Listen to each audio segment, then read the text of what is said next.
That may be going for his doctorate. Good morning and welcome to Today in L.A. as Big Al is with us today. Everybody says, can you get an elephant in a room like this? Well, let me tell you something. Big Al found his way into every kind of room, and of course he's got his mask on this morning. You got to be careful with that. You can't see with it, but we'll remind you to wear your mask everywhere you go. I'm Mike Amos. He's Bill Rice Jr. and he's Farrington. I got a friend of mine named Farrington Forrest. You can call me Farrington. Ladies and gentlemen, we're here this morning on a cold Tuesday, December the 5th, and of course a big day comes up on the 7th, and that shocked the world. And tell us about that, Forrest. Say that one more time, Mike. What shocked the world? December 7th was Pearl Harbor Day. Oh, yes. When everybody was relaxed and everybody was saying, don't worry about it. Surely they won't attack us. No question about it. And the Japanese hit Pearl Harbor on the 7th of December, and it was like Roosevelt said, it was a day that would live in. What was the word that he used? Infamy. Infamy, yes. Mm-hmm. And that's what brought America to the war. Changed America completely, and we were fighting on two fronts. Isn't it amazing how we were able to win a war on two fronts like that? One in the Pacific and one in the Atlantic. They made a terrible blunder, messing with the sleeping giant, the United States of America, with won that war really? Well, a lot of things, but don't you think that it's just our economic and manufacturing might and our ability to do logistics so well? I mean, we could just produce so much, so many bombers and planes and guns and ships. Well, let's just say this. If the Germans had not tried to take Russia, we'd be speaking German today, probably. That's why they moved the Rose Bowl game. They made a huge mistake when they took on Russia, and Russia looked like they were going to get beat, but they ended up. To tell you the truth, Russia doesn't changing the whole complex of the war. They don't get enough credit for winning that war too. I mean, the winners write the history, and Russia's casualties in World War II were just astronomical. The number of people they lost. But you're absolutely right.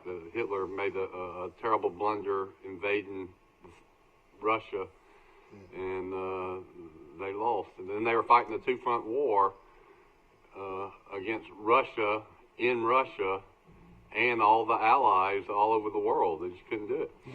That's why the Rose Bowl was moved to North Carolina out of California because of the threat of invasion. You know what? We don't know what cold is. Those Russians know what cold is, don't they? Of course, today we're going to vote today in Georgia, and it's going to be a very crucial vote for the Republicans and a very crucial vote for the Democrats. Good morning. You're on Today in L.A. How you doing? Hey, morning.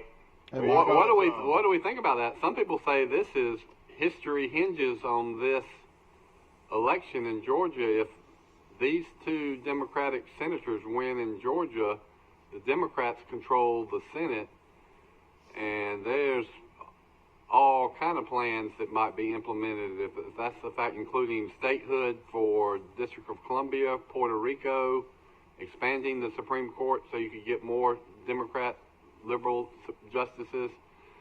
And the list goes on. I don't know if any of that would really happen, but that's what some people say would happen. Oh, it would change this whole world. They're going to tear down that wall that he just built.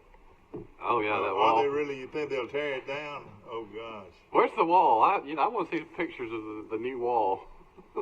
And, of course, that's something that we've got to definitely keep our eye on, though. Criminals infiltrating our country like nobody else, and it's very important, I think, to at least if you don't complete the wall, at least keep what you got up and keep some of these criminals out of our country. Of course, the virus is still with us, and some people say, why are we hearing so much about Troy people and the virus? Well, I don't know, but I know this, that it's getting to be very few hospital rooms in this general area because of the virus. And on a sad note, I lost a dear friend this few days ago, Glenda Locklear, who is the wife of Wiley Locklear, one of my dear friends, and the mother of my classmate Missy Locklear. That's right, and Eric Locklear, and they're coming in from Las Vegas. Great family, great people. Glenda Locklear worked with the university for years, and of course, pretty much grew up here in Troy. She was a Willowfoot, and she grew up here in Troy and was a great golfer, one of the best women amateur golfers in her career. I say career, let's just say she's had 5 hole-in-ones. I don't know many people that can say have ever had one, and she's had 5. And of course, she'll be remembered as one of the great golfers, women golfers in Troy. And she preceded. She lost one of her dear friends a couple of weeks ago. Got one of her golfing partners, and it's just so sad that this virus is taking friends and neighbors. And man, I tell you, if you're not wearing your mask, and I don't care why yours looks, this one was given me the other day, and I like it. And somebody asked me the other day, why do you keep it on while you're driving a car? Well, I don't always keep it on when I'm driving the car, but it sort of keeps your face warm in a cold day. Ms. Locklear, when I was a physical education major at Troy University, she was the secretary in the physical education department, for Dr. Hanson and Gene Hanson and Don Jeffrey and Gracie Sowers and Pat Allison and some of those. Oh, yeah. And her sister-in-law, let me mention this, she has a sister-in-law named Miss Faye Snyder Locklear, and she passed away a couple of days ago. She was 94. She was Rex Locklear's wife, and he had that Rex Bluegrass Festival. Yeah, you're right. So, they married brothers. Rex was Wiley Locklear's brother. Right, and they're members of Henderson Methodist Church in the Henderson community. But well, of course, you hit that. I mean, just even thinking about that right now, it makes me so sad because I'm thinking Wiley and Benny and Joan and Miss Locklear, going to football games together. And Benny and Wiley grew up next door to each other in Henderson, downtown Henderson, Alabama. You take a left at the bypass here in Troy, and you go as far as you can go until you hit a dead end, and you're in downtown Henderson. Past 10 Mile Branch, you go past the Snyders. And of course, for so many years they had that wonderful bluegrass festival there that was attended by thousands of people all over the country. The people that you didn't see there were Troy people. They didn't advertise it much, but what they did, they sent out flyers, public, I went to it a couple of times because I had the Troy Citizen newspaper, and I would cover it and get some great stories and pictures. But you're right, it was a fantastic event. People from all over were there. That's right. Yeah, Cal was up down there a lot with the TV station. Mr. Cal. That's right. He would go down there. He loved it. That's one thing. Of course, we lost Cal. It's just amazing how so many of our people are heading to live with our Savior Jesus Christ in heaven. And that's we want to think about and pray about that. We've got some people, I understand, that are in ICU right now in different hospitals. Yeah, we all know. So we've got to be concerned and got to be responsible. I would say that's the best word. Be responsible. Not only are you protecting yourself, but you're protecting other people. And you see these people with these shields, and they said you would not believe the moisture that comes up on those shields when they're doing business with people like that. And that right there is spreading the germs, unless it's caught by that shield, So a lot going on, and I tell you, I've been, of course, Rick Smith, the CEO at Troy Regional Medical Center, and his staff are doing a wonderful job, and a lot of people are getting tested as we speak. At these different facilities. And you know, if you got any doubts at all, go get checked. And of course, they say this, you know, and the symptoms. You guys know it better than anybody. I reckon one of them is to have a fever of over 102 degrees. Is that right? 102 temperature. I think it would be lower than that, but just a fever is definitely one of them. And then, of course, aches all over. Somebody told me, a friend of mine's wife has the virus in Tuscaloosa, and he said she just aches all over. And a lot of people say it's painful. It's real painful. And that's a very common one. Real bad body aches and fatigue. And even runny noses and congestion, you know, can be a symptom. Mike Amos is calling in from the beautiful shores of the northwest Florida. How's everything down there? Is the sun out yet? Yeah, it's coming out. It's going to be beautiful down here. About 67, sunny. It's really, really nice week, actually. It's going to get a little colder as the week goes on. Hey, let me ask you, Mike. I was talking about the weather in Florida. What's Alabama going to? Is Alabama going to do like they did in the Rose Bowl and stay in Tuscaloosa until 2 days before the game? Because I would think that hot weather in Miami is going to be a factor in this game and conditioning. Yeah.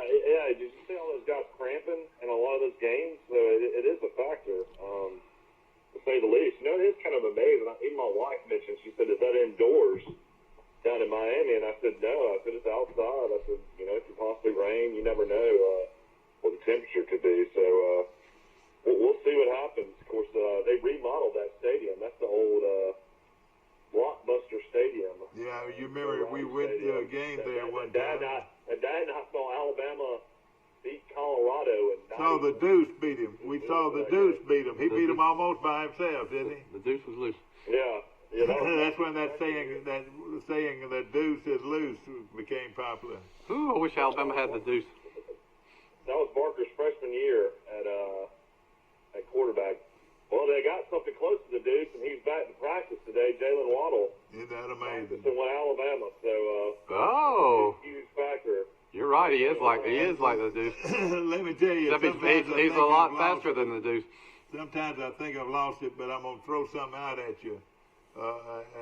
Who did Alabama play in that game? Colorado, the Buffaloes. That's who they played in that game, and the Deuce. I don't even know if they even took the ball from center, did they? He ran out of the Wildcat, didn't he? He did a little bit of that game. Colorado was really good. You know, Alabama only lost one game that season and played in the Blockbuster Bowl of all games. Yeah, they got blown out by Florida. And then ran the table. That started quite a winning streak for Alabama, actually. After they lost to Florida, they ran off, I think, 28 wins in a row. It was a bunch. They mentioned that. Does anybody remember the starting quarterback before Barker? He was a guy out of Mobile. Yeah, what was that guy's name? His name was Danny Woodson. Yeah, Danny Woodson. Remember well. His son later on played at Alabama, didn't he? Yep. Or and then transferred. And then transferred to South Alabama. I read this morning that every class that Saban has recruited at Alabama will have played in a national championship game. Isn't that amazing? And I'm tired of seeing the number 17 on a red helmet, crimson helmet. Let's change it to 18. We hope. Of course, they don't acknowledge the 17. What do they have Alabama at? Sometimes 12, sometimes 14. And then you notice wins. ESPN's article and some newscast I saw, they opened it up and said that in the last 100 years, Alabama is fourth in all-time wins, one behind Notre Dame. I guess technically that's true, but that also accounts for the fact that the NCAA took away about 34 Alabama wins. So on the field, in the last 100 years, Alabama has a lot more victories than any program. Yeah. Of course, our contest is over, and Brother Lee down here was the winner. He was going 16-7, wasn't it? Is that what your final score was? And then your closest competitor Something was like that. Rice was 15-7 or 14-7, and so was Mike Amos was well, no, you weren't that good, 16-6. Mike. And then of course Jason Gregory was third in the running. So it was a great bowl season. It's amazing. Who would have thought at the first of the year they'd be able to get all that in, and they did. And that just goes to show you. Hey, I say this. I say this not being critical, but it almost tells you football is more important than life. Well, also think about this. They think about the chances people took to go to football games, Well, and they could get the virus and die. I want to make this point, though, that nobody's made. We talk about college football all the time. They also played high school football. They sure did. Now, how many people do you think played high school football in America this year? Count all the states, in Alabama. That weren't tested on a weekly basis. They weren't tested on a weekly basis. They didn't have all these protocols. How many of those kids died or went to the hospital in America? Zero. Exactly. In college, how many have died or been to the hospital because of COVID? Zero. So as it turns out, from young people, now I'm being very clear, young people 18 to 23, let's say 14 to 23, they don't have any risk of dying or going to the ICU because of COVID. That's now proof. 4 months of evidence to prove that. I tell you, something happens on our roadways here in Troy. Pretty much every day when the sun comes out, that sun coming up from the east is a bright, bright sun, and be aware because it will definitely blind you going east on Highway 231 like you're going to Brundage. It is a bright, bright sun. So, everybody says sometimes watch out for the ice and watch out for the fog and watch out for the rain and the deep ruts on the side of the roads and whatever. Watch out for the sunrise in Troy, Alabama, and also the sunset is also powerful.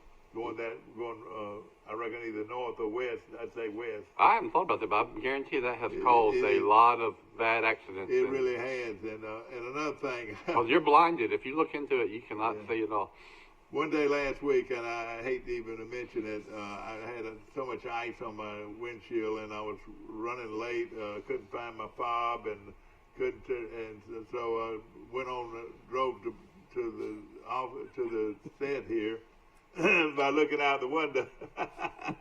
Well, yesterday we had a deep freeze, and I just turned over, just mashed the button, and in about 5 minutes it was all cleared up. But don't mess with ice either. Thinking that you can get by, because if you're not, if the ice is not melting, you can't see what's going on. These new vehicles have such an instrument some panel. awards. Mac Jones won the Johnny Unitas Award for top QB in the country. The offensive line in Alabama won the Joe Moore Award. And who will win the Heisman Trophy tonight? Will Devontae Smith win the Heisman Trophy, Mac Jones, or Dad's favorite quarterback, Trevor Lawrence? No, he's my favorite. I hope it's a tie. The thing about it, I've never had one.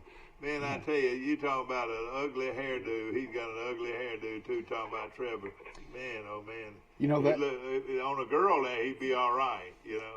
that Joe Moore Award, Michael, is 6 foot tall, weighs 800 pounds, and Alabama's the first team in the country to win it twice. It started in 2015. Alabama's won it, Iowa, then Notre Dame, Oklahoma, LSU, then Alabama has won it again. And a Notre Dame player, Aaron Taylor, wanted to develop and pursue this trophy in honor of his coach, Joe Moore, who they consider one of the most outstanding offensive line coaches in America. He's like J. Jeffcoat. Yeah, exactly. Of course, want to mention a lot of things that are going on. You're talking about the virus, and it continues to reap havoc across our country. And it seems like for some reason Pike County, Alabama, is getting hit pretty hard with it. And when they tell you that there's not, I'm not saying that Troy Regional Medical Center has said that has not said that there were not rooms, but I mean a lot of towns and across the country our hospitals are running out of beds, so that means they're not going to be able to treat some of the more severe cases. We hope that can be remedied with the vaccine, but how quickly will the vaccine work? Do you know? No, long time. End of this year, late summer. Here's what you got: less than 1%'s got it so far. The first jab. There's 2 jabs a month apart. So by the time everybody gets both jabs, it might be June, July, August, and then that says it provides no real good protection until about 2 or 3 weeks after you've gotten the second jab. So I would say we're looking at least 6 months more of the status quo, but let's all pray that the vaccine does work. And let's hope that these hospitals are secure. I'm supposed to go in on for some surgery next week in Birmingham, and everybody says don't worry. It's safe, but sometimes I think hospitals might be the nursing homes. Most unsafe. I think a lot of people are probably thinking the same as you, Mike, and I bet a lot of people are putting off diagnostic procedures or elective surgeries because of that. And so I wouldn't be surprised if we have more non-COVID related health issues in the future because people, didn't get procedures and tests they should have gotten. And a lot of the hospitals, big hospitals, one of them in Tallahassee, Florida, another one in Memphis, and different places in our country. But like UAB, they're running pretty heavy with their toll on rooms being able to be available. I mean, it's different wings of the hospital, though. Yeah, all that's not the same areas. They're spread out.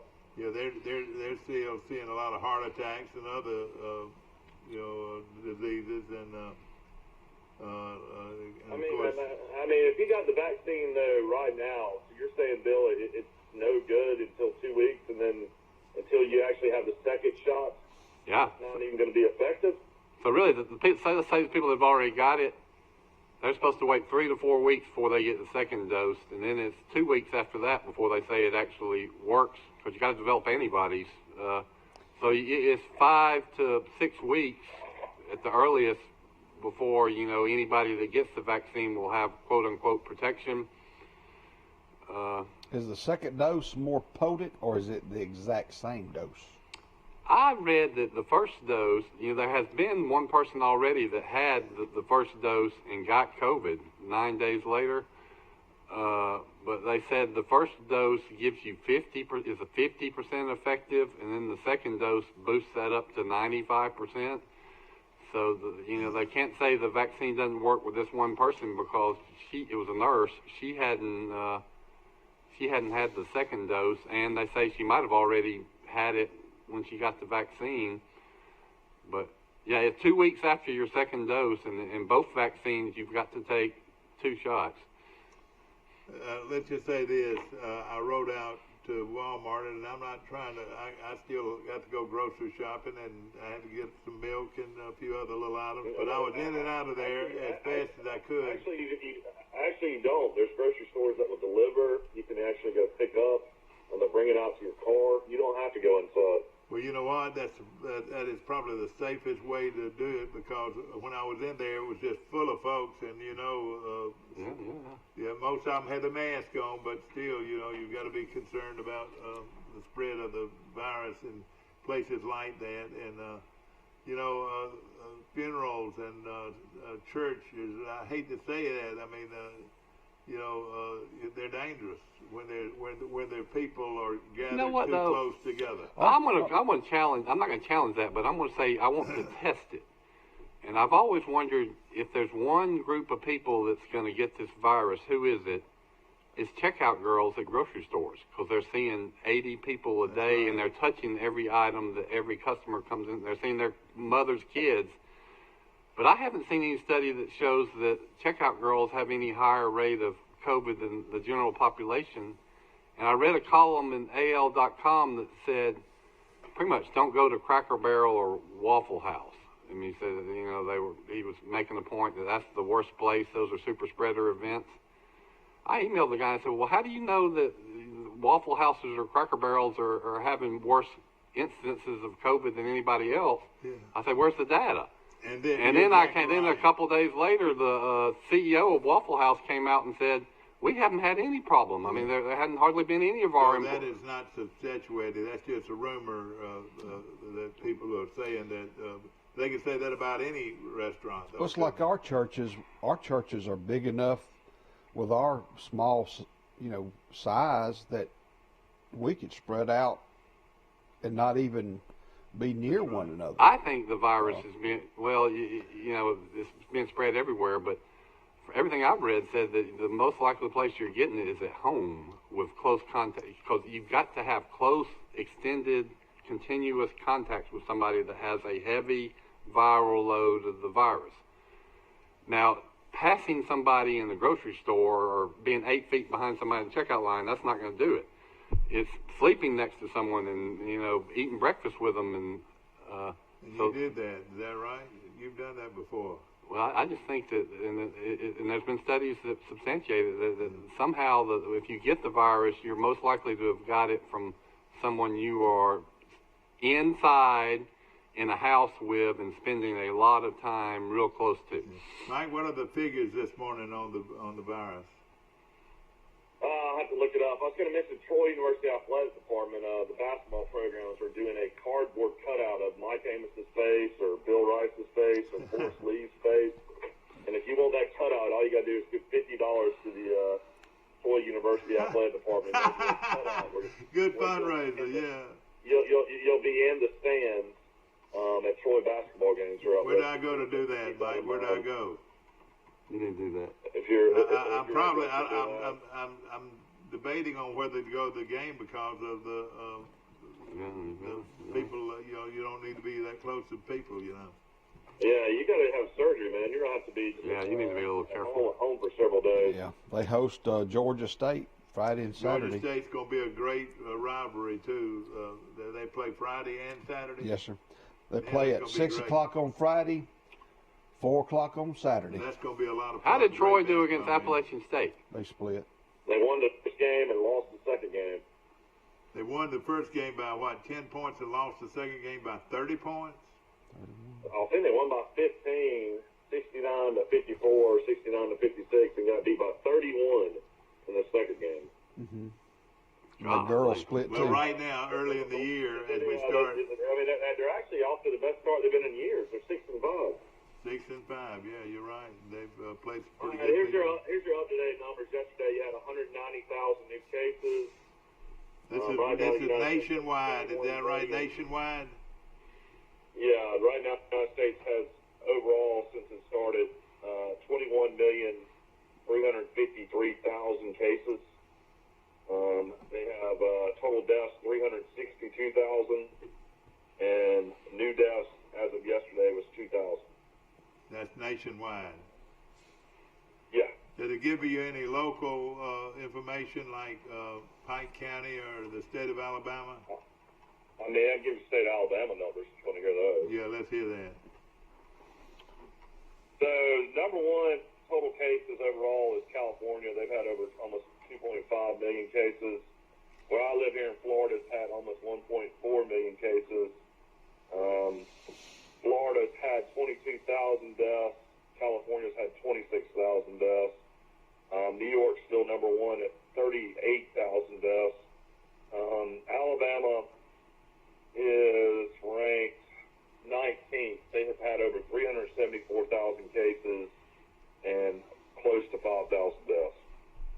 In the state of Alabama. Yeah. And so this thing is definitely not going away until something happens on this vaccination. And I saw the mayor of New York talking, and he's starting to find people, and might even on people not having the access to the virus and the vaccine, and not having people get shot. And he hit it hard, and he had all kinds of things that they might even be a jail sentence to somebody that is squandering or the vaccine. Oh, I think that's a personal choice. Sad story here yesterday. I was reading this. I can't believe this. It's got Uber. In Vegas, you have God knows how many taxis just waiting for you everywhere. Josh Jacobs, the great Alabama running back, after his last game, gets arrested for DUI in Las Vegas. Of course, he plays for the Las Vegas Raiders, but hate to see that with Josh Jacobs. We live in a world now where you have more, taxis and shuttle services and Uber drivers, Lyft drivers. I mean, this guy's a multi-millionaire. You got to find somebody to drive you when you're drinking. Yeah.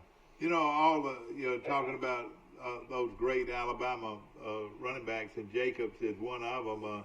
Who are some others that are still playing pro football, the running backs, former running backs at Alabama? Derrick Henry. Henry, of course, went over. Mark Ingram, T.J. Yeldon.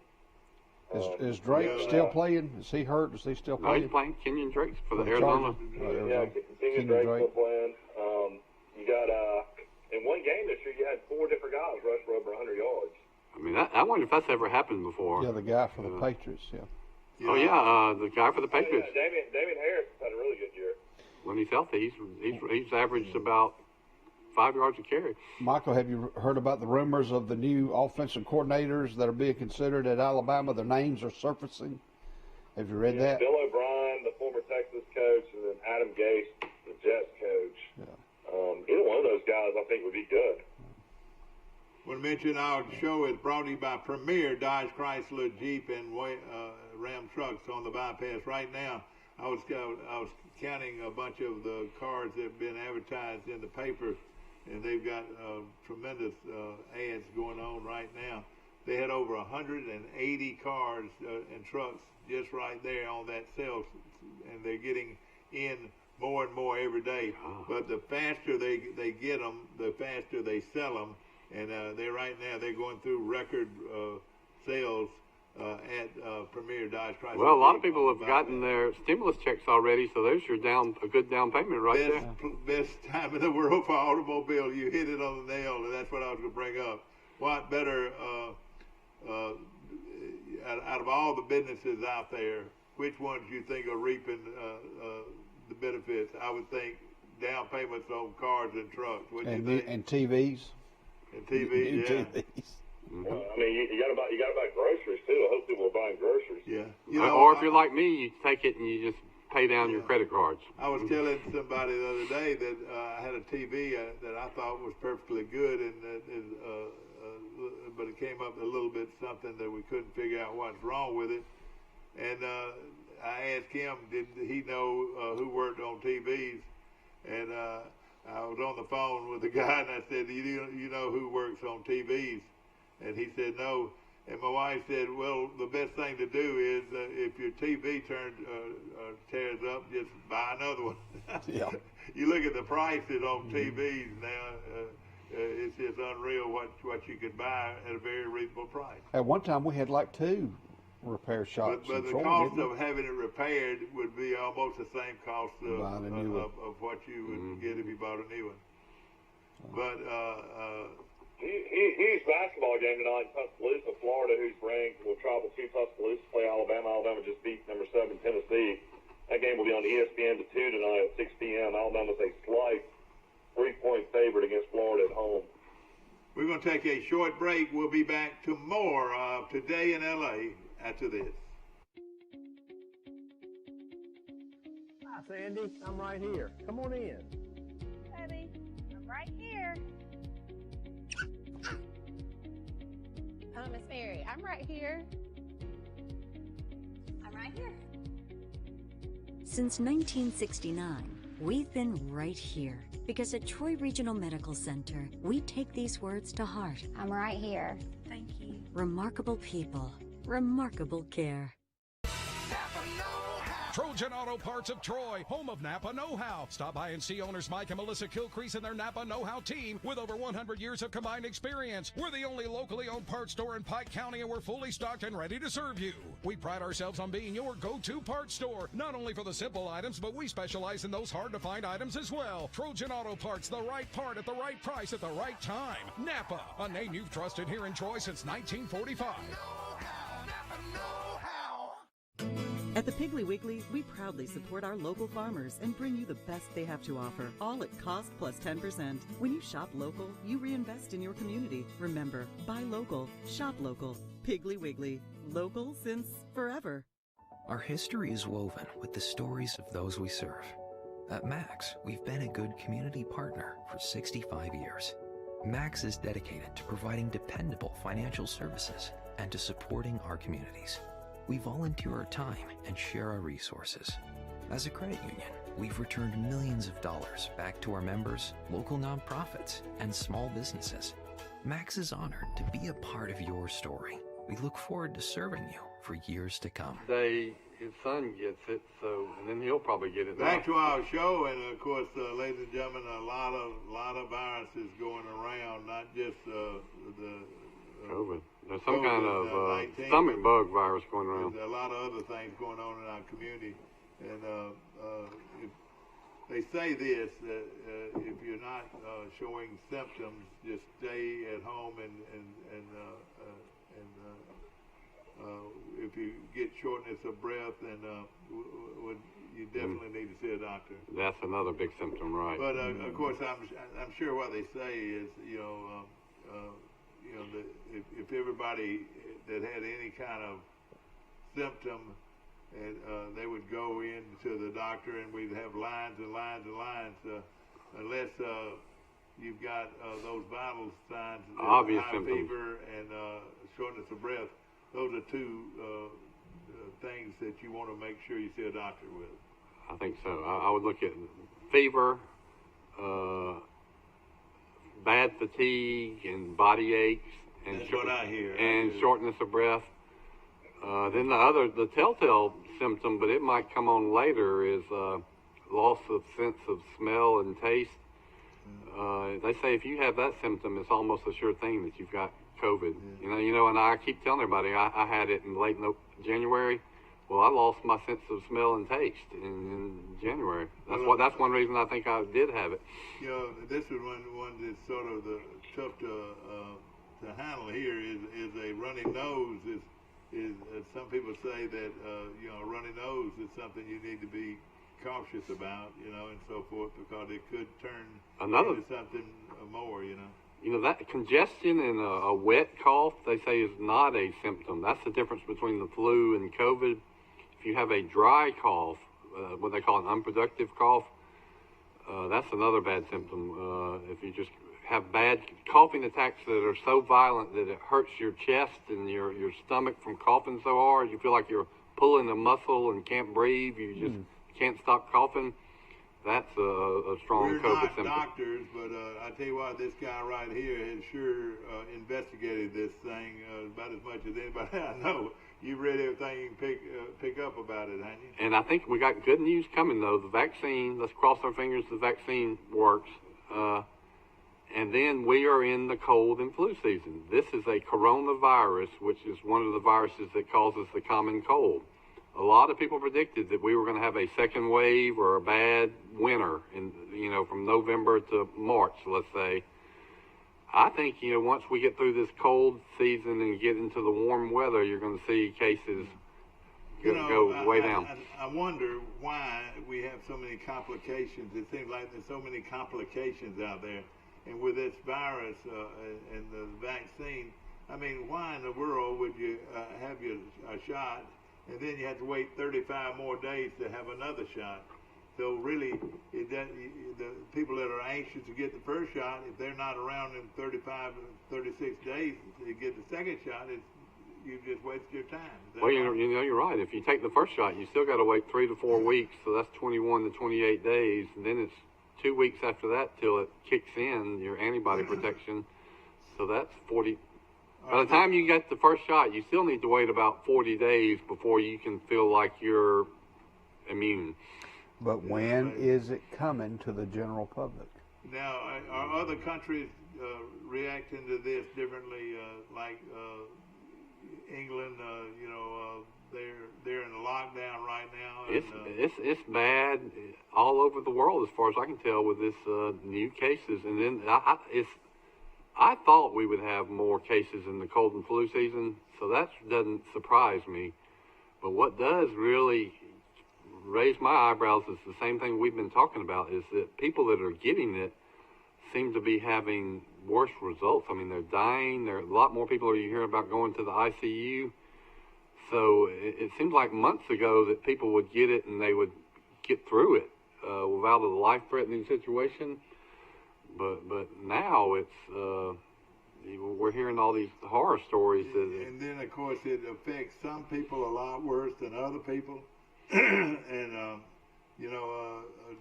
being obese, and they say Pike County, Alabama is one of the most obese counties in the state and even in the nation. I've heard that. Have you ever heard that? Well, the South is. Citizens being obese, and some people are affected by this, and this is something Rice, of course, a doctor of modern medicine, hasn't caught up with yet. Why does it affect some people a lot worse than other people? I think a lot of it's your blood type, and then a lot of these people have existing health conditions. Even sometimes people don't even know they had a health condition before, and that kind of leads to being very ill or possibly dying. I would say something about blood type. What Rice? Are you familiar with that? I've heard that. Yeah, I've heard that. Michael's talking about that. I think it's the A blood type is the one that you're more likely to have a bad outcome. Obesity, but this is the same for the flu or pneumonia. If you have some pre-existing condition, your odds of beating this or any illness are going to go down. Your immune system isn't as strong if you've got these pre-existing conditions. But yeah, obesity is probably number one, or diabetes, hypertension. And of course, we're not trained doctors. We're opinionated people, just like you are, and we're. Having said that, but some of these people that we know in our community that are fighting for their lives right now, or have passed away, as far as I know, they were older, but as far as I know, they were in good shape. They were moving around and didn't have any obvious pre-existing conditions. That's what's strange or scary. About it. Yeah, I'm absolutely shocked about some of the people right now that are in ICU. I mean, some dear friends of mine.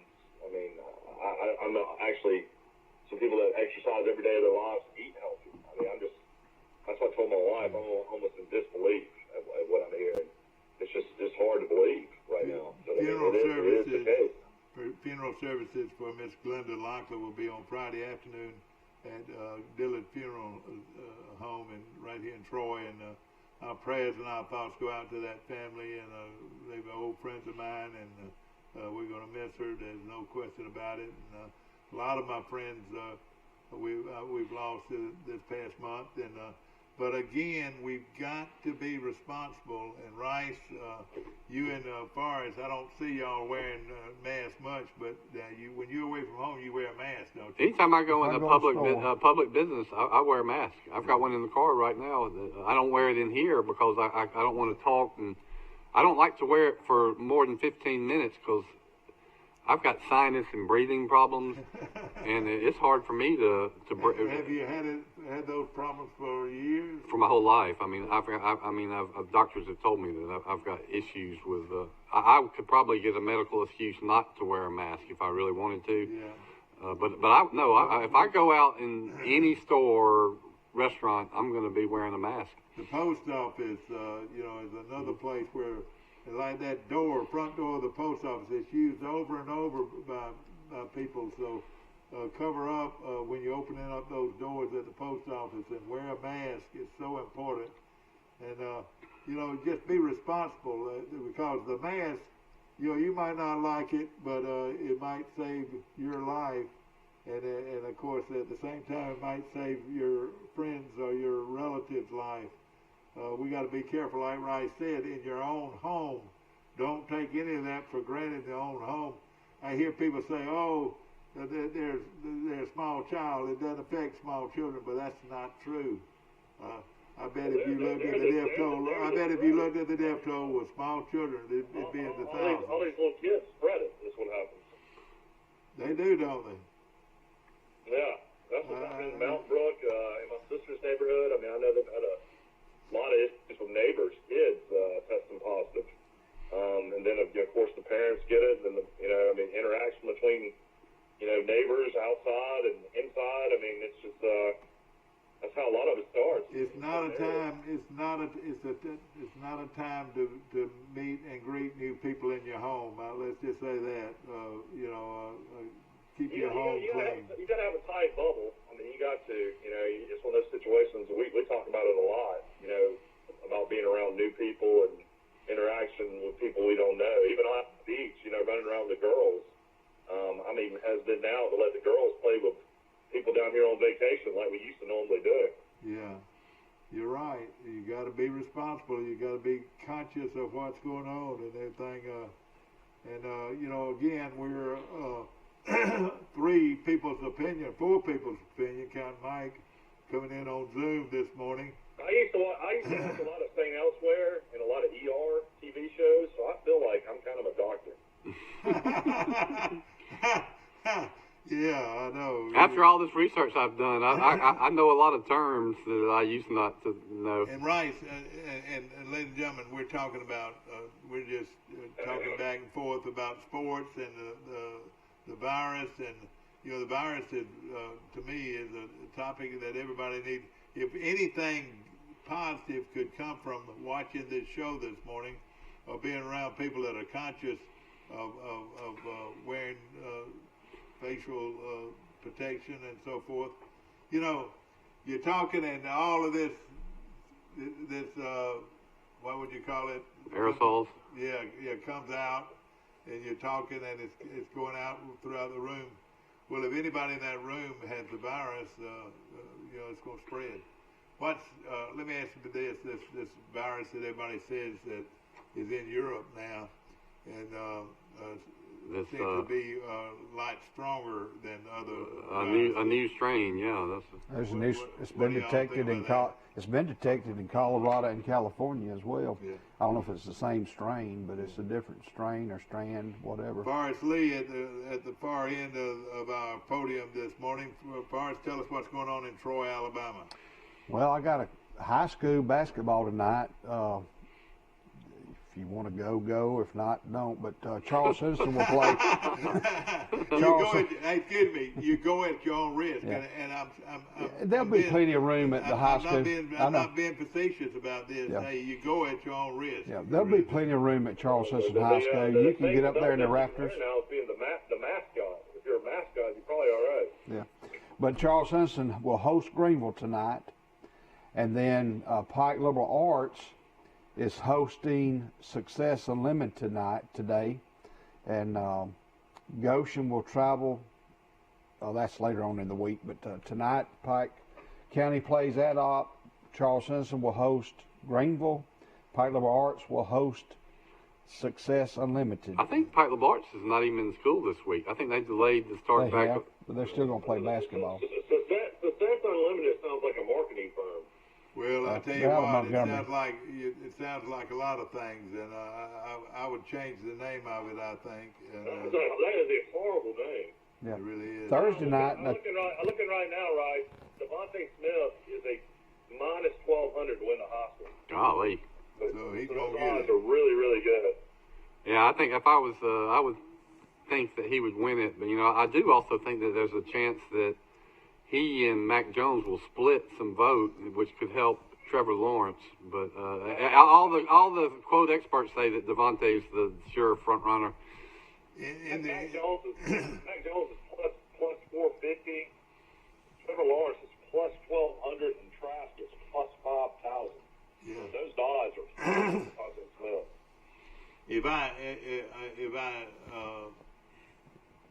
I've said this all along, and I love the Alabama quarterback, but he won't be in the top 20. He won't be in the first round. He won't go in the first round, I don't think. Tua, look at what Tua did with the Dolphins this year. They're talking about firing Chan Gailey as offensive coordinator, and they're talking about, the fact that he had more receiving talent, possibly running back talent at University of Alabama. But Tua, had a really, rough rookie season.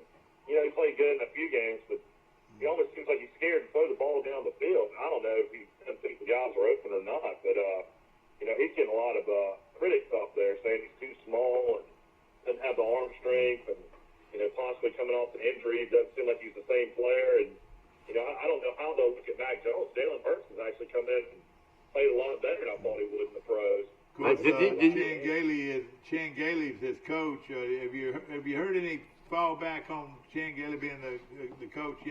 He's known as a conservative, a very conservative coach. Why now? They're talking about firing him, yeah. I think Tua will be a lot better next year. It takes 2 years to come back from a serious injury like this. Dylan Moses, if you ever watch him closely, he is not anywhere close to the same player he was. He'll be much, much better next year. Think about this, of course. He may go pro. Gailey at Georgia Tech had Calvin Johnson, some of the best receivers in the country. Yeah. And you know how horrible his offense was with Reggie Vaughn. Yeah. That Georgia Tech program was, they were hard to watch. And of course, Chan is highly respected, or he wouldn't be coaching that. Chan's right at 70 years old, isn't he? Yeah, 68. And of course, he lived right across the street from Rice's grandmother. And he was always real nice to her. So Tate, don't you talk bad about Chan Gailey. And Tate, his son, was my son's best I was friend. best friends with his son. Growing up, I love the Gailey. I'm just saying. I think his time is done as a coach. Well, the Dolphins almost made the playoffs, and Tua, like you say, had some good games, and they were playing without any real good running backs or receivers. Everybody needs to chill on the Dolphins. They're going to be fine. I know. I mean, Fitzpatrick, though, had to cut coronavirus. I think he would have started maybe against the Bills, because he came in to beat the Raiders and won another game against the Jets. I watched all the Dolphins games. That's one good thing about living down here in Florida. They play all the Dolphins games. Yeah. Hey, good morning to you. I hope you're enjoying our show. And, of course, Wiley, hope you're doing well this morning. We're praying for you. And, of course, a lot of Troy people are being touched deeply by this virus. And please pray for the people that are still sick. And, I'm not going to mention any names, but I've got a loving friend of mine that lives in my neighborhood that is fighting this virus this morning. And very good friend of mine in Tuscaloosa, Alabama. They've been touched by this. Right now, if you ask somebody if they've been close to this virus or if you've been affected by this virus, either a friend of yours getting the virus or I don't believe you find anybody that has not been touched somehow by this virus. Yeah, especially in the last couple months. I mean, it was until early December that I knew anybody that died, and now I know several people who have died, and a lot of people that are in rough, serious, scary shape right now. So, yeah, I agree. And again, like what Rice was saying, the flu is out there now, and there's a virus, several some kind of bug. I don't know bugs if and the flu. The flu has somehow disappeared. I mean, you don't even hear anything about the regular flu. But I've heard several stories of people that have terrible stomach bugs that are real nauseous and throwing up, and this happened in. I want to mention Troy Bank and Trust Company. The only bank you'll ever need is Troy Bank and Trust Company, Rice, with 14 locations to choose from. Rice, tell us who they are. Oh gosh! All right, I'm gonna give it a shot. I'm gonna give it the old college try. The Land of Goshen, T-Roy, Alabama, Brundage, Alabama, New Brockton, Alabama, Enterprise, Alabama, Auburn, Alabama. Let's see, Ayrton. Yes. Just keep going down the road. Slocum. No, they're good folks. I was off to a good start. Y'all finishing the others. I think you only left on Enterprise. Yeah, you left left out Dothan. And Elba? I knew about Dothan. Didn't they build a Reading Bottle, a downtown place in There are Dothan? 2 locations now in Dothan. Troy Bank and Trust Company is one of the fastest growing banks in Alabama. It's now a $1 billion bank. And ask your friends and neighbors from Enterprise and Ozark and Andalusia and Greenville and ask them, do they have a $1 billion bank? Well, you got good people working the $1 there. billion bank's located right here in Troy, And Alabama. they hire good people and they keep good people. That tells you something right there. People that work there stay there for their whole careers. I got a pen now. Let's get a pen and paper and let's figure out how does that bank, how they're a $1 billion bank. Who are the families that made that $1 billion bank? Let's write that down. Well, of course, the Henderson Bank shares is one place if you want to start off. I can think of about 3 or 4 names that kind of make that $1 billion pretty quick. Oh, individuals. Well, of course, there are a lot of good banks. You got Cahaba Bank just moved in here, and they do a lot of business now. And yeah, Grady Capps is a good guy. I've known him for years. And of course, I'll tell you another that's really grown is these credit unions, Max and Guardian. And Max is one of our sponsors. You talk about a large organization; they're big, and they're big in Montgomery. And we got a guy here in Troy that's about as good as anybody you'll find anywhere. And Auburn has lost 3 wide receivers to the NFL draft. Anthony Swartz, Seth Williams, and Eli Stowe will not be back with the Tigers next year. So. Oh boy! Well, how about Smoke Monday? Where's Smoke Monday going? As long as they got him and they got this other guy, they are all right, are they? Smoke Monday plays defensive back. So I know it. What I'm saying though is Smoke Monday gonna go early. I know their strength coach is not going to be hired back, but have they made any more hires or additions? I don't know. Did y'all hear Person during the game? Man, he is a sharp guy. Man, he was great to interview. Oh, hey, Mike, he's a super individual. When Troy played him back-to-back just a couple of years ago, I said many times that he handled the situation and was so complimentary about Troy. And, he's a class operator. He really is. He's going to bring a lot of class to the Auburn program. Now the Auburn folks have got to show some class. But let me just say this. That was not a very good Auburn team I saw play last week. I mean, I said to myself, I didn't even know that the running back wasn't going to play. If somebody told me that the running back at Auburn was not going to play, I would have said, stay away from that game. Stay away from that game. It's a great job that opened yesterday. It's a non-Power 5, but the tradition is rich. And I would see coaches jumping up and down trying to get the Marshall job. Yeah, Huntington, West Virginia, the stadium holds 40,000, great town, great atmosphere for football. I'll be interested to see who Marshall hires. Go Herd. They'll have to have, it'll be some connection with the MAC conference or, there are a lot of good coaches out there in that MAC conference. I mean, would you be shocked if somebody like not a Tuberville, but a Malzahn? Yeah, that's right. It might be a former coach like that. You're right. Shoot, if I was Malzahn, I would just take a sabbatical for 2 years and enjoy the beach or the lake or whatever, travel the world once we get to travel again. I'm about to tell something that people don't agree. I would run my defensive coordinator off. I'd give me a different guy. In fact, I would try to run as many of them off as possible, except for 2 or 3 of them that are good recruiters. And, of course, the old boy that's been there for such a long time, I say, he's a grown man and a great coach. You talking about Ronnie Gardner? Yeah, Gardner. Ronnie Gardner is considered one of the best recruiters in the country. I'd definitely keep him.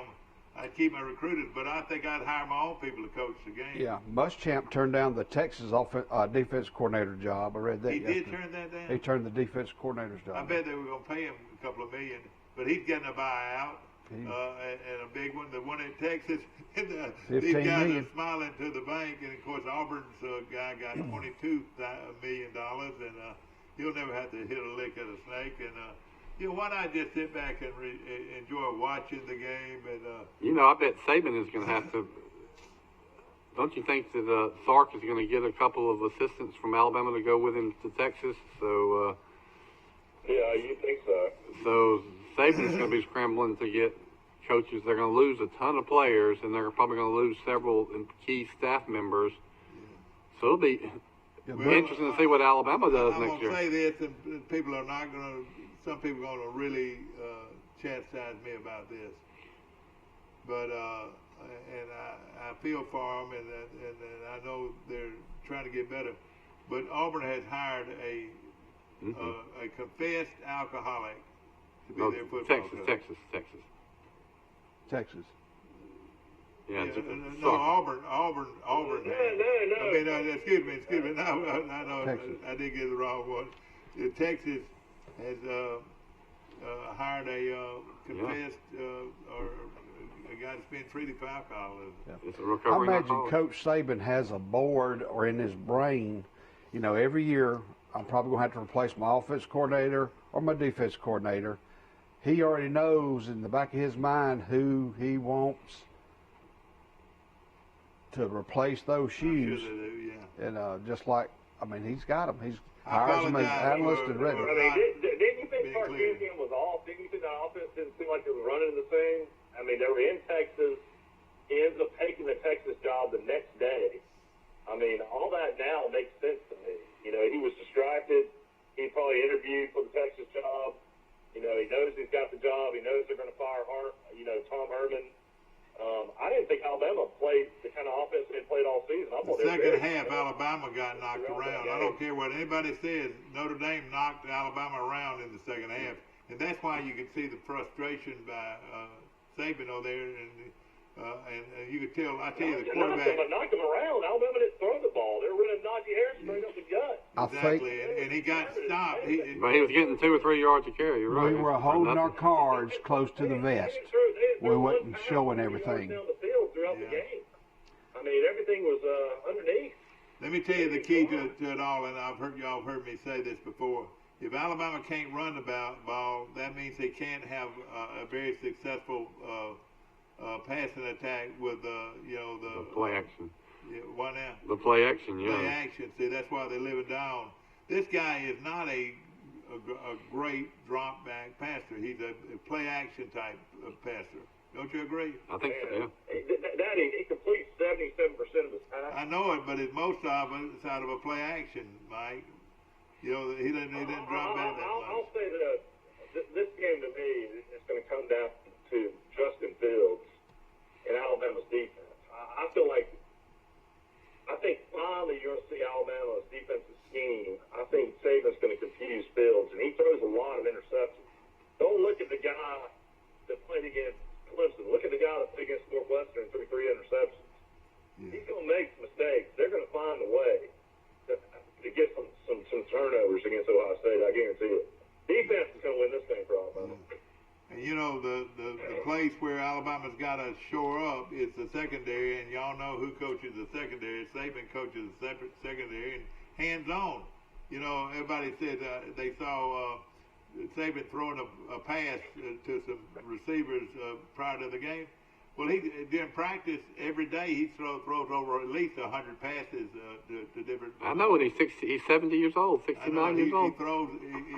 He was a former quarterback at what's that little town in Ohio? West Virginia. Kent State. Yeah, he played at Kent State. Kent State was located in Ohio, isn't it? Yeah, but in the high school he was the quarterback of a state championship team. Yeah. To go back and not playing well. Saban's hero is Don James, the former Washington coach that won a national championship. A lot of people think he's one of the best coaches ever, too. He's a great coach.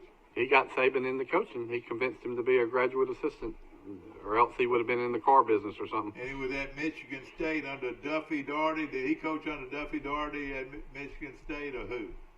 Y'all know? He might have been an assistant there. I think he coached under the old man that was there for Pearls. Pearls, yeah, that's right. All right, let's talk about this. Let's talk about some teams that were at the bowl games and the end of the season. They were playing at a very good pace, and they were improving. Then there were some teams that played in bowl games that turned out that looked sloppy and did not. Their program looked down. I'm going to throw the first name out there. Wouldn't you think that Florida people have been, the Florida fans have to be a little upset the way they played? Well, look at this. They lost to LSU. They had no business losing to LSU. Then they turn around, they lose to Alabama. They showed up and played a competitive game. They played well against Alabama. Then they get embarrassed by Oklahoma. So you're absolutely number one. Their stock is crashed. All right, who's some other teams out there? Florida flew the coop. And you know what? The kid won't even be mentioned hardly at the ceremonies tonight. But everybody needs to remember that most of the votes were in. Mm-hmm. All of the votes were in before that bowl game. So. And he did throw 41 touchdown passes, which he had a fantastic year. Yeah. Yeah. But Georgia came on. J.T. Daniels was a starter. I know they had 10 opt-outs for the Cincinnati game. Didn't play great, but I think they finished strong. They're good on defense. I'm just not that crazy about their quarterback, but I like their defense. Man, they're good against the run. They have a better shot at Alabama because they could be one of the very few teams that could stop the run. Don't you think? You know, Ohio State stopped the run against Clemson, didn't they? Yeah, what I'm saying, you're right. Ohio State has some. Man, I looked at them when they ran out in the field. They got some big, athletic-looking dudes. They look like a bunch of 400-pounders. I mean, they're huge.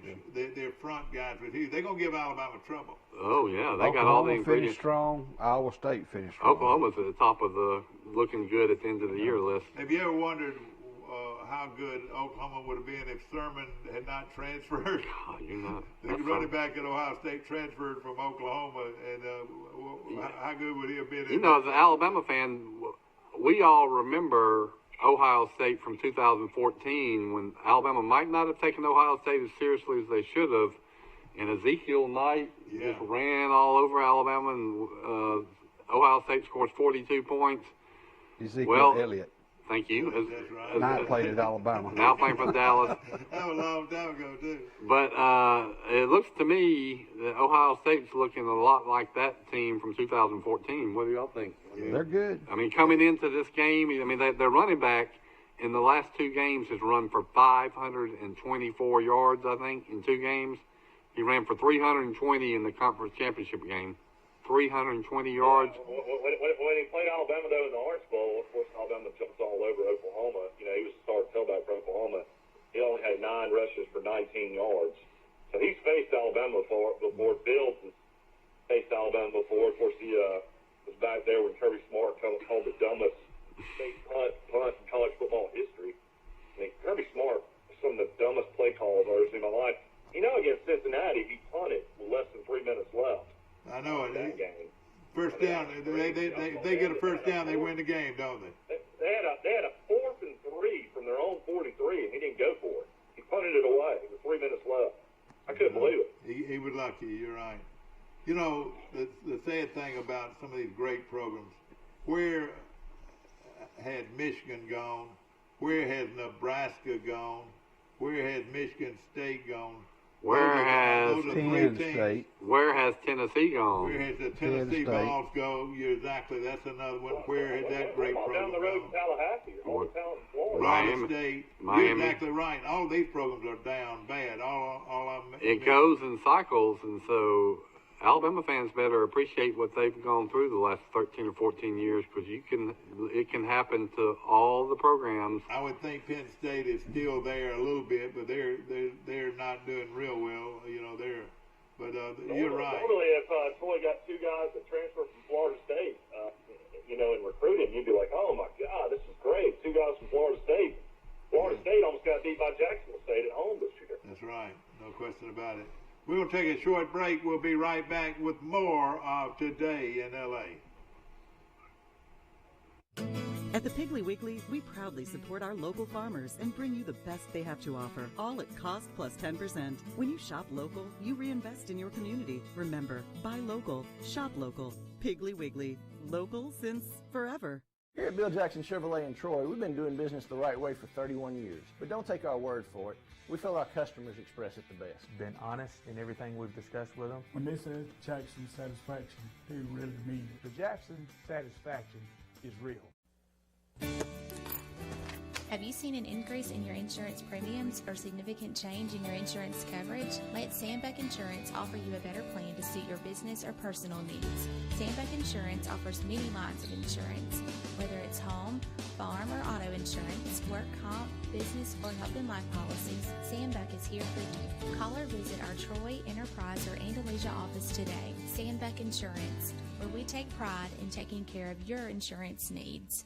Troy Cable Security makes it easy to stay aware and stay in control of your home wherever you are. User-friendly interface allows easy navigation for lights, locks thermostat, video, and garage doors. Never worry about leaving your garage door open or the front door unlocked. Your mobile app can send alerts to your phone for alarm and no alarm events. Know when your children arrive home from school with video response. Make sure your home is powered by Troy Cable Security for ultimate access, awareness, and protection. Get acclimated. Yeah, if he wants to, it'd be a good way to expose himself a little bit. Isn't that amazing? These great programs are so Rice and the Reeves family have a lot in common. They all have great hair. The Rice family and the Rice guy got a good head of hair. John Reeves. Yeah, they're all blessed with hair. Yeah. I'll take it. So far, so good on the hair, I guess. John needs to meet my friend at the bank, Mike. John's dating a 27. Back to our show. Hopefully we weren't all on that, but it's good to have you on our show today. And of course, watching us on Facebook Live from across the nation, across the world, right here in the friendly confines of Troy Cablevision. And we're down here in a bum shelter. I'm being facetious, but we're down here in our wonderful studio that half the people in Troy, or more than half the people in Troy, don't even know exists. But we have a TV station. It's called Troy Cable. Well, half the people have been on this show, so they know where it is. TC's2 on your Facebook page. You can watch us live every morning. 43 degrees in Troy right now. What is the temperature in Miami, Florida, FLA? Yeah, that's a good question. I need to look up Miami weather to see what that the game time temperatures are going to be. It's going to be cold this weekend, Dad. It's going to be 28 on Saturday. Oh, boy. And you know what I've heard? Knock on wood. It's sort of exciting. I've heard maybe some precipitation. Some snow? Yes. I've heard that for the weekend, possible precipitation. If it rains and if it's cold enough, it's going to be called precipitation. I tell you what, we've had some cold mornings. This morning was cool, but it wasn't quite as bad as we've had. But again, this weekend, look for some very winter type weather. Well, my guess would be that next Monday night it says 79 at the high in Miami, and the low will be 64, partly sunny. So that looks really good. It'll be exactly right. Conditioning will be a big deal, especially in the second half for these pass rushers. You remember the Alabama-Clemson game a couple years ago when Alabama was chasing what's-his-name around the whole game? Exactly. And those defensive linemen were just gassed. You better have at least 8 to 10, I would say 10 pass rushers. You rotate them in and out. People. It tickles me about Saban, and of course, he's a great coach, no question about it. But you remember when he was griping so much about this team's playing fast, you're playing fast. You know what? He put a stop to that. You know what he did? He stopped. He made it now where if you substitute, you got to allow the other team to substitute. They could walk out on the field if they wanted to. And if he wanted to kill the clock, it'd be the easiest way in the world. But what he would do, he would keep the other teams from substituting. Yeah, that has been a big difference.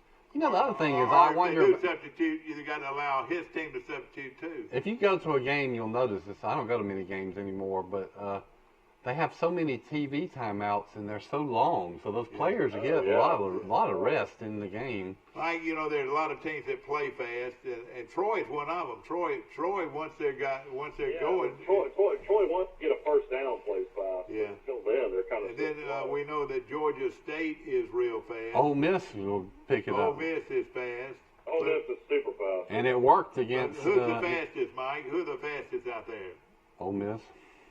I mean, Would you say Ole Miss won? Mississippi State would normally be really fast with leads, but they weren't this year. They're very methodical. They've still got Mississippi State has got to find. I tell you who's fast. Liberty's really fast. They sure are. Liberty is real fast. Liberty under Freeze is probably the fastest I've seen.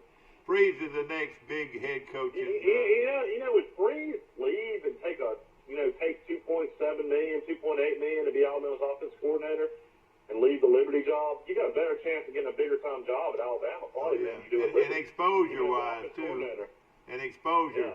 See, he's going to always be at Liberty. He needs to get out of there. And I tell you what, people that say he can't coach.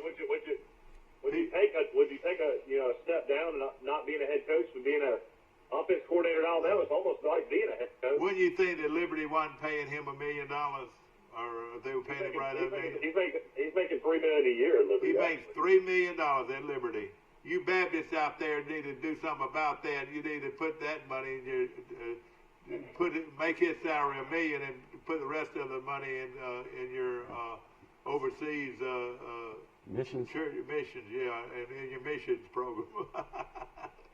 I would love to see Hugh Freeze at Alabama, though. Alabama's already hurry up. And I can't imagine them being any faster, but with Bryce Young at quarterback, you probably could be fast. Well, let me tell you this, and I hate it for my friends Campbell and all those Troy guys down at South Alabama, but, hey, South Alabama might have pulled off a coup here, getting the great coach from Indiana. Is that right? Well, he's a defense coordinator. I know he's a defensive coordinator. And the head coach, who's the head coach then, Mike? I mean, he was a defensive coordinator. Oh, I know. Yeah, defense coordinator. I know it at Indiana, and now he's the head coach at South Alabama. Yeah, I don't think Major Applewhite's a great play caller, though. I've watched him several times. I was very unimpressed when he was Alabama's offensive coordinator. And Major Applewhite got his reputation from Texas. He was Texas's quarterback. You remember that? Yeah, of course. Isn't that right? I know he's coached at other places. Yeah, he was Texas quarterback, and he also was head coach at Houston. Did he play on that national championship team at Texas? Yeah, that was Vince Young. Yeah. Vince Young is another guy that never played up to his billing. Is that right? That's right. He was not successful in the pros. He was better than like a Jamarcus Russell, who's like considered the biggest flop in NFL history. I hate this, but I'll tell you this: Florida better go out and get them a quarterback, or they're going to be mediocre. Their team was the worst tackling team. It's the worst tackling team I saw on TV. Did you see that play against Oklahoma where they missed 5 tackles and about 2 yards at the goal line? And they were just, well, my dad used to call that flagging at the guy. Have you ever heard that? Fundamentals, Florida. Now, Florida looked good against Alabama, but they looked terrible defensively against. It didn't look like they wanted to be there, and they were just throwing their arms out, and it was. But they look very similar to when Alabama played Utah and got blown out in the Sugar Bowl, and very similar to when Alabama played Oklahoma in the Sugar Bowl. You know. Yeah, but Alabama didn't get blown out as bad in those games as Florida did. You know, I think actually Utah probably ended up winning by about 14, and Oklahoma the same way. All right, Rice. Yeah, Oklahoma beat them by 7, but I don't know if you remember, Alabama played Henry in that game, Derrick Henry. The rest was history. They finally realized what a great player Henry was in that Oklahoma game. He was phenomenal in that game. Yeah, that was his coming out point. Everybody talks about how powerful he is, but I bet he runs 4.4 in the 40. I mean, the guy can fly. They say, now they clock him miles per hour, and they say once he gets going, he is going, way over 20. Did you see where Judy scored an 85-yard They said he was one of the fastest they've ever clocked in the last couple of years. Jerry Jeudy scored from 85 yards for the Broncos, and if they can find a quarterback, they're going to be pretty good. All right, ladies and gentlemen, here it is. Here it is. If you want to take it, take Ohio State and the game under 77, and then take Ohio State plus 8.5, 2-game parlay. There it is for you. If you want to, you saying go under 77? Go under 77. That's just way too many points. Okay. What I'm saying, this is for the national championship. Now, I'm not saying they're not going to score a lot of points, but like Mike mentioned yesterday, this is one of the highest point totals I've seen all year long of a game. You know, both these teams got. Here's the way I look at it. Clemson's defense is just as good as Alabama's, probably better. And Ohio State scored 42 on them. Yeah. I tell you, I think Ohio State was going to score 38 or 42 against Alabama. So the question is, can Alabama do like they did against Florida and Ole Miss and score 52? I tell you what. I like the over. Alabama's defense, I think, is better than Clemson's. Yeah. Clemson's is horrible. I'll tell you right now, if I was Alabama, their secondary and linebackers were very slow. I think Alabama's actually better than Clemson. Oh, no question. In fact, if Alabama, if I had my what I'd like to see, I would have liked to see Alabama play Clemson because I think they'd wore them out. But now we got Ohio State. The over/under is 77, and you can get 8.5 points. Hey, take it and go home and rest and sit back and wait for the game to come on. Well, I see it. The line's going down. See if you don't enhance your bank account. The line, when it started where I saw it at 8, and now it's down to 7.5. Then the money line was real interesting. It was 240, and then it's down to 220.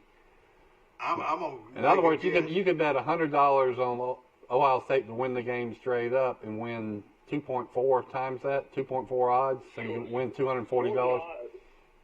Scores and odds just updated. It's an 8 on scores and odds out of Vegas. You ought to jump all over that right now and take Ohio State in the 8 because it's going to drop down. It'll be at around 5 or 4.5 or 5 at game time, I bet.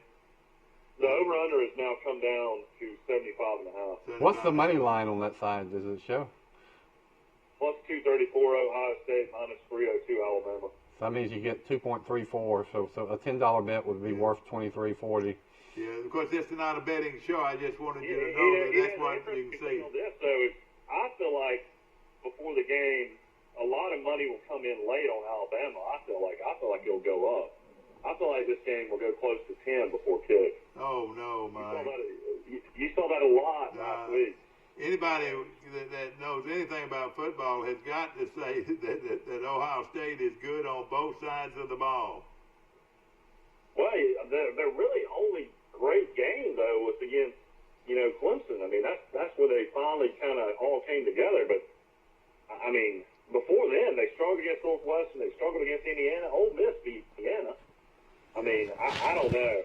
I'm still just wondering if that was just a magical game against Clemson. And ladies and gentlemen, the guy that coaches the quarterbacks at let's talk about that. At Ohio State lived in our neighborhood for several years while his daddy was athletic director at Troy, and he played at Charles Henderson High School. He was a quarterback. He couldn't he never could really throw the ball that well, but buddy, he could run.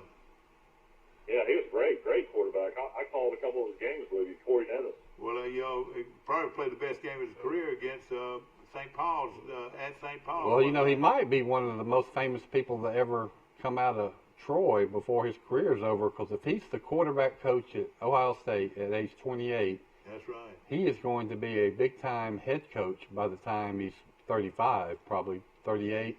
Mike, he used to come jump in our pool after he mowed his grass. I'd say, and I'd hear some racket back there, and look out the door, and who'd be out there swimming with him would be Bud Casey. They were good friends. I'm kind of sad to say how many people have swum in that pool. And there's been a lot of. Right, it's only been about 500 people swimming in that pool over the years. Yeah, no question. Well, you're very generous to let people enjoy your boat. It's great happiness. I had a lot of late night parties back in my college days there. Man, the setting is just beautiful. I wish people. I mean, it's just looking back into the woods, and it's terraced, and the trees. It's just the decks, and it's one of the prettiest places in Troy. Really. Very privileged. We've been very lucky and very privileged. Thank goodness we have a Troy cable security system. We don't have to worry about it. That's right. Don't worry about a thing, buddy. I feel very, very secure. They have 2 different Doberman pincers. We have Rottweilers. He's being facetious, ladies and gentlemen. Hope you've enjoyed our show today. And, of course, brought to you by Premier Dodge, Chrysler, Jeep, and Ram trucks on the bypass. They've got, like I said, over 180 cars on their lot. That's a lot of cars, isn't it? Gosh, yes, they sure do. And they are doing business like never before at Premier Dodge, Chrysler, Jeep, and Ram trucks. And you know, they got no interest almost every car out there, and then and then a good price to go with it. You know, you get no interest and a little money down. In fact, very little money down, and you're in a new car. Well, you know, we got this. Some people got a stimulus check, or are getting one in the next couple of days, and then I read that when Biden gets in, he's going to do it again. He's going to do it again. So there's a couple of your car payments and down payments right there. Ladies and gentlemen, I've said this over and over again, and some people are going to say, "What are you talking about?" But it's the truth. You know, as long as we can make our own money, we don't have to worry about what we give the public. As long as there's gold in Fort Knox, we can. Here's the question: do we know that there's gold in Fort Knox? That's what they say. There's gold there. Yeah. I wonder if there is. You know, that's why. You want me to read about Corey Dennis? Do. Hurry up and do that. That'd be great.